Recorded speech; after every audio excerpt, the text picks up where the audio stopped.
Now, listening to all of that, who's just joined us, is Dale Vince, founder of Ecotricity, and clearly a man with a downer about heat pumps.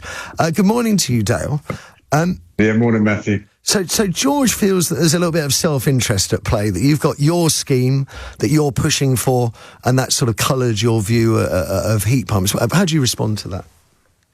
Well, I think it's unfortunate that George has sought to personalise this issue with his attacks on me. He should play the ball, not the man, is what I think. If he's a journalist, then he should look at the facts.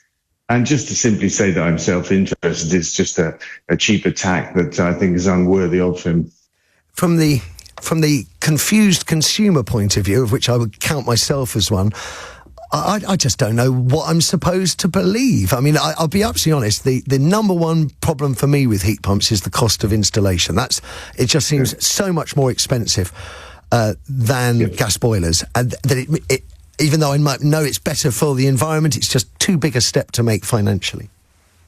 Yeah, I mean, the cost is something that George tried to gloss over there, saying the cost was similar and coming down and stuff like that. You are looking at probably £15,000 at the moment, and in some cases it's higher. There's a big difference between the cold countries of Scandinavia and Britain, and it's not about the temperature, it's about the housing stock. We have the least well-insulated housing stock in Europe, and heat pumps need a well-insulated home. That's one thing. Quite a lot of people have to change their radiators because the old-style radiators need hotter water than heat pumps make. That's another factor. But the thing that we can't get away from are the laws of physics. The way that heat pumps work, they have a coefficient of performance.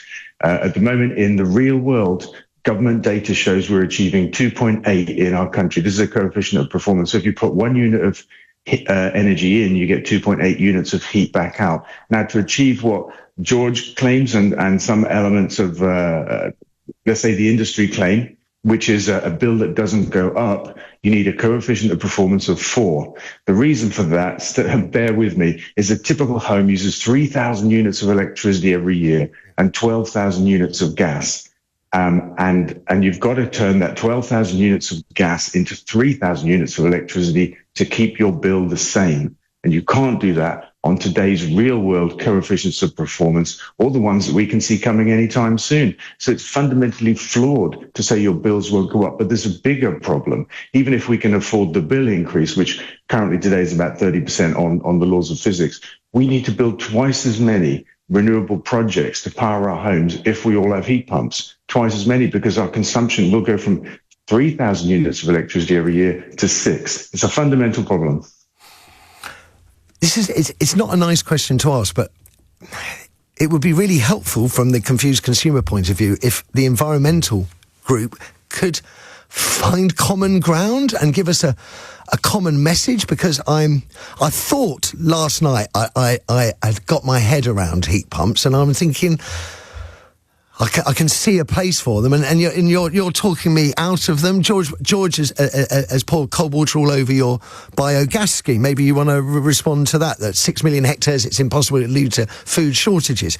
I'm just wondering whether there is actually a solution to the problem at hand that satisfies anybody.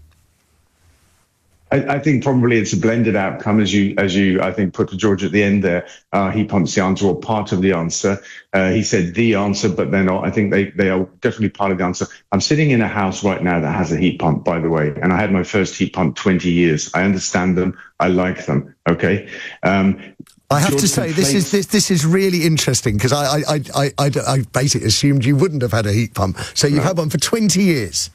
Yes. Okay. Yes, absolutely. And George conflates land for food and land for nature as if they can be the same thing. In today's farming, they're not. Farming creates wildlife deserts. When we grow grass to make gas, we create an incredibly diverse habitat. And so actually, our plan is about rewilding Britain as well as making the gas for our homes.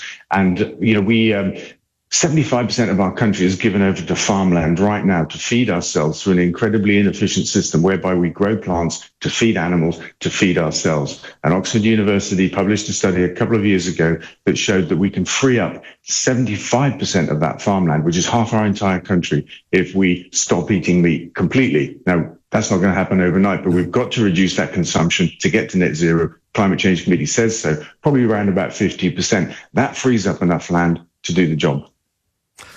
fascinating talking to you. As a confused consumer, I have ended our conversation with you, Dale, and with you, George, as confused as I was when I started. But I'm nevertheless very grateful to you both giving up your time.